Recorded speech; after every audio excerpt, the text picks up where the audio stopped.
ವೀಕ್ಷಕರೇ ಗಮನಿಸ್ತಾ ಇದ್ದೀರಲ್ಲ, ಇದೇ ಗಿಲ್ಲಿ ಅವರ ಮನೆ.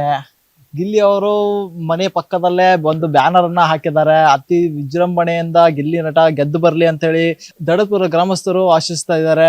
ಊರಿನವರು ಎಲ್ಲ ಅವರಿಗೆ ಒಂದು ಕುತೂಹಲದಿಂದ ಕಾಯ್ತಾ ಇದ್ದಾರೆ. ಯಾಕಂದ್ರೆ ಅವರು ಗೆದ್ದು ಬಂದ್ರೆ ಒಂದು ಹಬ್ಬದ ವಾತಾವರಣನೇ ಇಲ್ಲಿ ಸೃಷ್ಟಿ ಆಗುತ್ತೆ ಅಂತ ಹೇಳಿ ಹೇಳ್ತಾ ಇದ್ದಾರೆ. ಗಿಲ್ಲಿ ಅವರನ್ನ ಹುಟ್ಟಿನಿಂದಲೇ ನೋಡಿದ್ರಂತೆ. ಸೊ ಮಾತಾಡ್ಸೋಣ ಬನ್ನಿ. ಅಕ್ಕ ನಮಸ್ತೆ. ಹೇಳಪ್ಪ. ಗಿಲ್ಲಿ ಅವರು ನಮ್ಮ ಬಸ್ ಅಲ್ಲಿ ಬಂದಿದ್ದಾರೆ.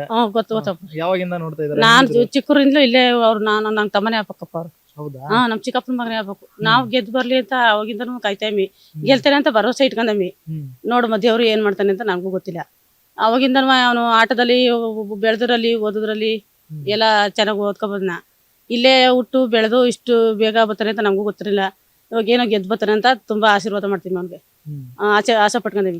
ಗೆದ್ದು ಬಂದ್ರೆ ನಮ್ ಗೆದ್ದು ಬಂದ್ರೆ ನಮ್ಮೂರಿಗೆ ಅಂತ ಇಂತ ನಮ್ಗ ಒಂದು ಅವನು ಅಲ್ಲಿ ಬೆಂಗ್ಳೂರ್ಗೆ ಹಂಗ ರವಿಚಂದ್ರನ್ ಹಂಗ ಅವನೇ ನಮ್ಗ ಹಂಗ ಗಿಲ್ಲಿ ನಟ ನಮ್ಗ ಇದ್ದಂಗ ಆಯ್ತದ ಅವನು. ಅವ್ನು ಗೆದ್ದು ಬಂದ್ರೆ ಅಂತ ಅವಾಗಿದ್ದನು ಆಸೆ ಇಟ್ಕೊಂಡೇವಿ. ಗೆಲ್ತಾನೆ ಅಂತ ಅನ್ಕೊಂಡೇವಿ, ಗೆದ್ದು ಬರ್ತಾನೆ. ಜಾಹೀರಾತು ಅಡ್ವರ್ಟೈಸ್ಮೆಂಟ್ ನೀಡಲು ಸಂಪರ್ಕಿಸಿ 9535808456.